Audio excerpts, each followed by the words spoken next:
All right, y'all, we just finished the State of the Union, and you're getting my real-time reaction here. It was an absolute mess. I fucking hated it. I hated every second of it. First of all, it was an hour and 48 minutes, which is quite literally the longest one he's ever done. Okay? So that's problem number one. Problem number two is he morphed into low-energy Jeb. By the middle and the end, he was like fumbling and bumbling and stumbling, and his eyes were like 90% closed, and he was tripping over his words. And I'll get to some specifics on this in a little bit. But clearly, he is not doing well, okay? He had no business giving an hour and 48-minute speech. The other thing that was really annoying is he kept doing this thing where he'd look at the Democrats. Sometimes he stopped the speech and he looked at Democrats and he went, "Look at them. They're not even clapping. They're not even standing. They're not even clapping. Can you believe that? These people." One time he paused and goes, "These people are crazy. They're crazy." Sure, they're crazy, yeah. So he did that like 4 or 5 times. I'm not kidding. It got to the point where I'm watching it go, Jesus fucking Christ, man, reel it in. I get it. We get it. You don't like the Democrats don't like you. Fucking relax. And on that point, shout out to Representative Al Green, who's the absolute man, and also shout out to Ilhan Omar and Rashida Tlaib, who are also awesome, because they gave us the best moments of the night. Al Green was holding up a sign at the beginning that said, "Black people aren't apes." And of course, that's in reference to Trump reposting those videos that had Michelle Obama and Barack Obama as apes.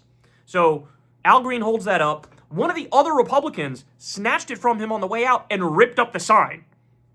I mean, there's a lot you can say about that, right? I mean, just absolutely disgusting.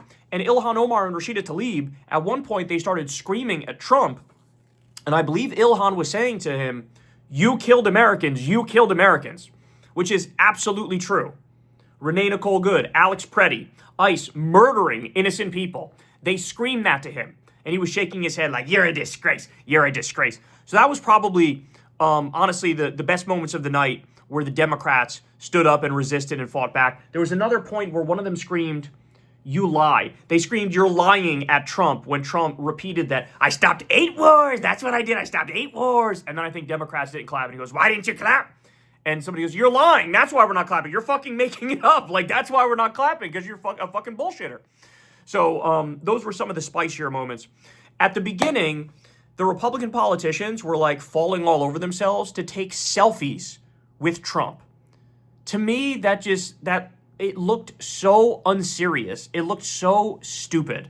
Like, what a joke of a country that the pedophile war criminal president is walking up the aisle and you have these Republican sycophants slurping his ball sweat, desperately trying to get pictures so they can post it on their shitty social media, okay? Also, fuck John Fetterman. He was shaking Trump's hand at the beginning, and he also wore a suit, which by my count is only the second time he's ever worn a suit, because he wore it for when Netanyahu was in town, because he loves war criminals, and now he wears it for Trump. He also loves pedophiles, who are also war criminals. So, hate that guy. He's Diet MAGA. He's the definition of Diet MAGA. We also had, at the beginning, Trump mentioned Melania. Everybody started clapping like she was a Make-A-Wish kid or something like that. It was kind of embarrassing. At the beginning, Trump said, "Our nation is back. We're bigger, better, richer, stronger than ever before." And it was at that moment where I was like, oh my God, it's going to be a long night. I can't take this bullshit, this like rah-rah nonsense, grab your pom-poms, pretend like everything's awesome. Meanwhile, you're at 36% approval rating, dog. Everybody hates you. Literally nobody likes you, except the Kool-Aid drinking cult, and even some of them are dipping, okay?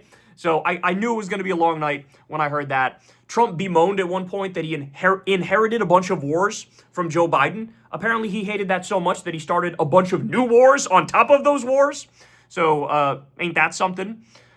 I also said, I'm sure the fact checkers are going to hang themselves after this, because somebody tweeted, in the first 10 minutes, he already had like 23 lies or something like that. He lied about creating 70,000 manufacturing jobs. That's a total lie. In fact, in his first term, we lost about 200,000. In his second term, we killed about 775,000 manufacturing jobs that Biden brought back. And then on top of that, it's like another 68,000 or 100,000 that he killed because of his dumbass tariffs that he's implementing in this giant trade war that he launched, which the Supreme Court tried to save us from, but Trump is still trying to do the tariffs even after that. He also bragged about stealing Venezuelan oil. Of course, he didn't mention that he's taking the money and putting it in a private account of his in Qatar doing like old school mafia greed and corruption and just taking the money for himself while he's pretending like he's doing something good for the people of Venezuela and for the American people. There was a really weird moment where he did the whole like, we're winning too much. You're going to get so tired of winning under me. You're going to say, please, sir, stop winning. And I'm going to say, no, we're not going to stop winning. We're going to keep winning. He did that whole bit. And it just like, as he was talking, in my mind, immediately I started picturing Celtic Shaq.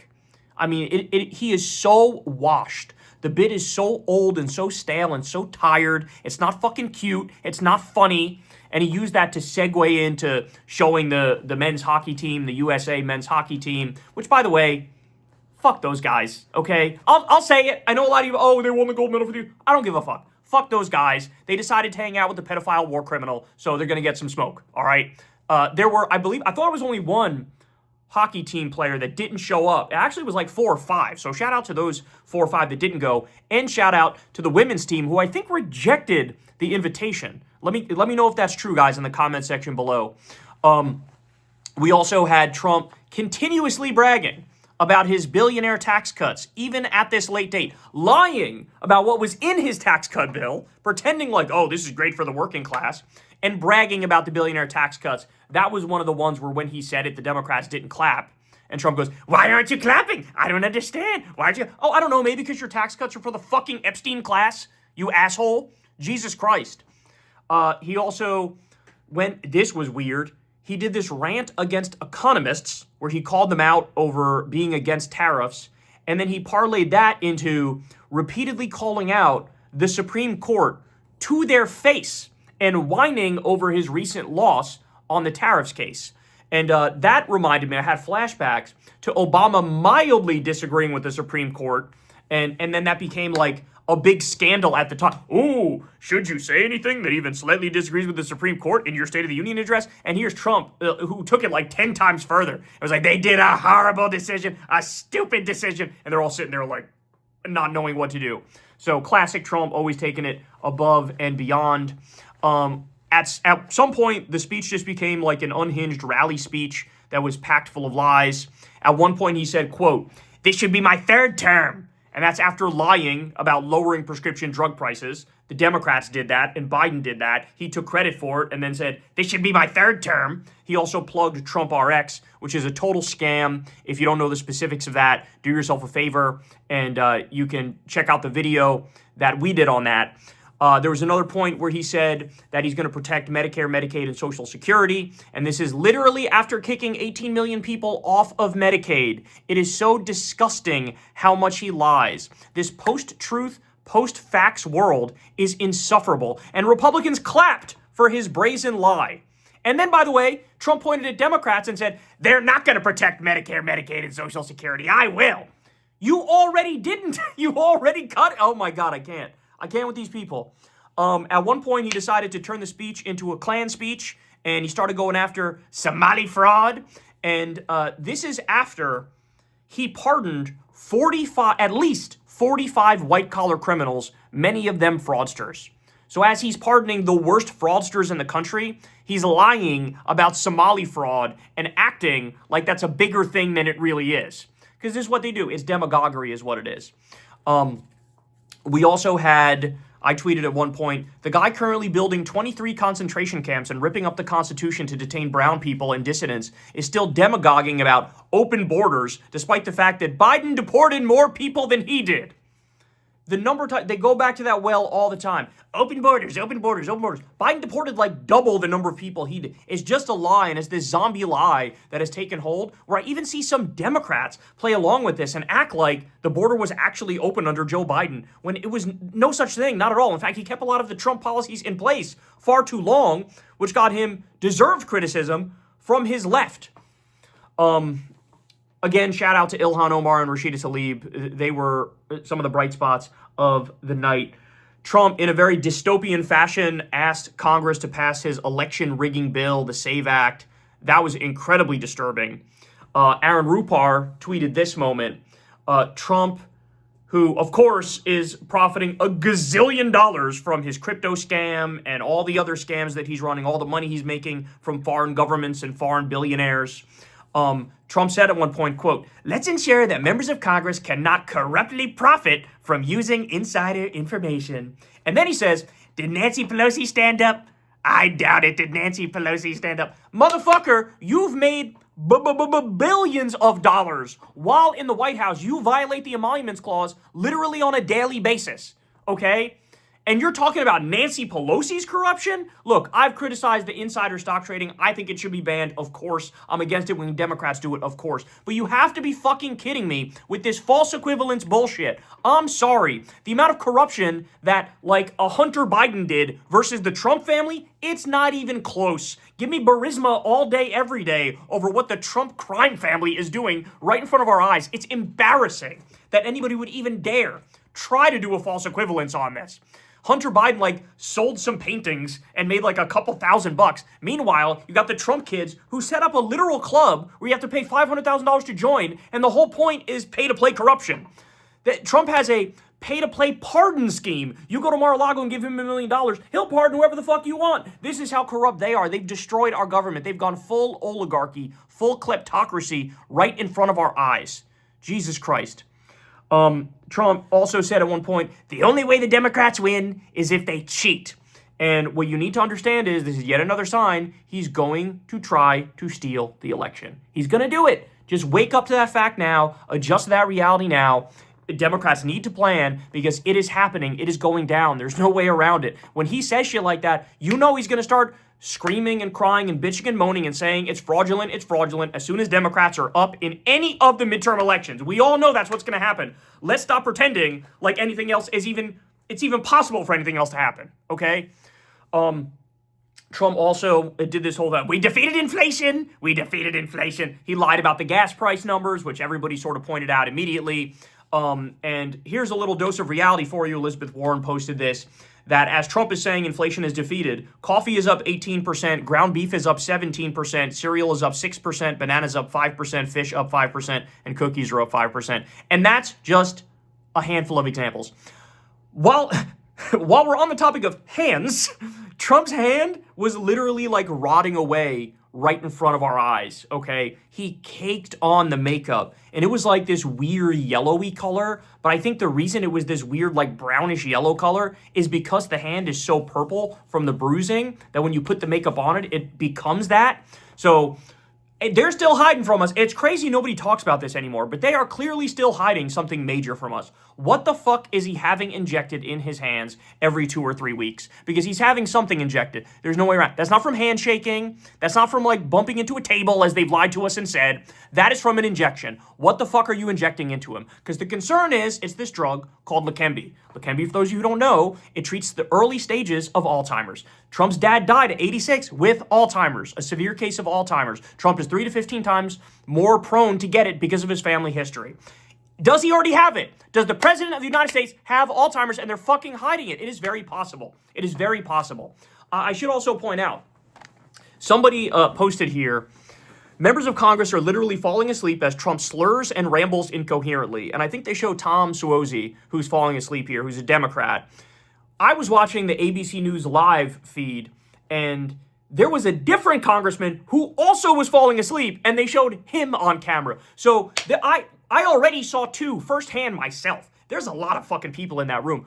I gotta be honest with you, we're probably at double digits people who were falling asleep during the thing. And I honestly believe it's because super long, but also, like I said, he morphed into low energy Jeb. He kept morphing into low energy Jeb, and he could barely stay awake. His eyes were barely open.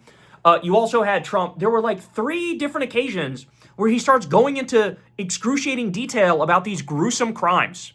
So Aaron Rupar posted one of these. Trump is now talking about women being stabbed to death in bathtubs. And then I pointed out, the reason why Trump keeps bringing up these particular crimes is to demagogue about black and brown people being bad. I'm not kidding. That's actually what he's doing there. So they bring up the angel moms, and here's an undocumented immigrant, or as they say, an illegal alien that killed somebody. They use that to try to demagogue against all undocumented immigrants, even though, as you all know, undocumented immigrants commit crime at a much lower rate than native-born American citizens, right? But that's what they do. That's the whole point of bringing that up. They also brought the mother of that that girl who died when she was sitting on a bus and some psychotic guy behind her, like, stabbed her to death. Remember that? The right made a big deal about that. Gee, I wonder why the right made a big deal about that. Could it be because the guy who crashed out and had the mental health episode and murdered her was black? So that's the point. He brings up these cases where it's like an immigrant committing a crime or a black person committing a crime. And, it's not subtle. Like, the subtext is not subtle. What you're saying here is black people bad, brown people bad, immigrants bad, and, like, feeding the base the red meat. And then you guys chastise and berate Democrats. Why aren't you clapping for this and standing up for this? Oh, I don't know. Maybe because you're trying to fucking demagogue against millions of people because you're fucking disgusting bigots. Maybe that's why. Maybe that's why they're not standing up and clapping. Speaking of not clapping, there was one person who stood up and clapped when Trump brought up the Dow, which, by the way, I predicted. He was going to bring the Dow at 50,000. One person clapped when he said that one. That was hilarious. I couldn't get over the lying about stopping 8 wars thing, which he did again. The irony about lying about stopping 8 wars is just over the top because he's bombing Somalia, Nigeria, Iran, Yemen, Venezuela, Syria, Iraq, and he threatened Panama, Canada, Mexico, Greenland, and more. So as he says, I stopped 8 wars. It's like, not only did you not stop 8 wars, you didn't stop any wars, actually, and you're starting a bunch of new ones. So I can't, man. He also, a number of times, he just lost it for a second. Like, he was mumbling about Iran and trying to fearmonger about them. And he said that Iran killed millions of people with roadside bombs. Like, usually I could come up, okay, what is he trying to say? I can find a way to, like, piece it together. Oh, here's what he meant. I got nothing here. Iran killed millions of people with roadside. Like, what the fuck are you babbling about, son? He doesn't even know what he means when he says that. He also bragged about murdering Qasem Soleimani in his first term, and he got a bunch of applause for that. Meanwhile, Qasem Soleimani was a top Iranian commander who was literally fighting ISIS at the time. And Trump lured him by saying they were going to negotiate and then murdered him in a terror attack. Okay? This is who this guy is, which is why I don't trust a word he's saying about, like, the negotiations continuing with Iran, because he's done this trick before where he's like, oh yeah, let's negotiate, and then he just fucking murders people, right? So just absolutely, positively disgusting. He even told a joke about murdering the fishermen in the Caribbean. He joked about, like, the fishing industry is not doing too good down there. Yeah, it's so funny. It's so funny that you killed 133 fishermen, like, wildly illegally under U.S. law and international law. And it's so bad that the admiral who oversees that region literally stepped down because he's like, I don't want to fucking be a part of this anymore. I want nothing to do with this, and I think you're violating a number of different laws.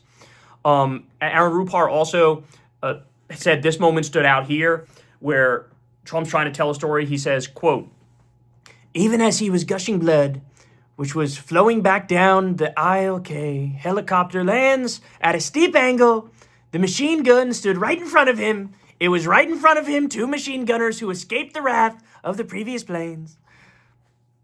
Go ahead, try to make sense of that. This is what happens when, you're 80 years old, it's past your bedtime, your eyes are 90% closed, and you're trying to read through the fucking teleprompter right in front of you, and you're failing miserably. So, at the end of the day here, we're going to go ahead and give that an F-. The people who saved the day and are the stars of tonight, I'd say Al Green, Ilhan Omar, and Rashida Tlaib. And fuck, man, I can't believe we got 3 more years of this, bro. I fucking can't. I just can't. I can't do this shit anymore. Anyway, everybody subscribe to the channel below. Tune in tomorrow. We'll have a full show for you tomorrow. I love y'all, and I'll see you there. Peace.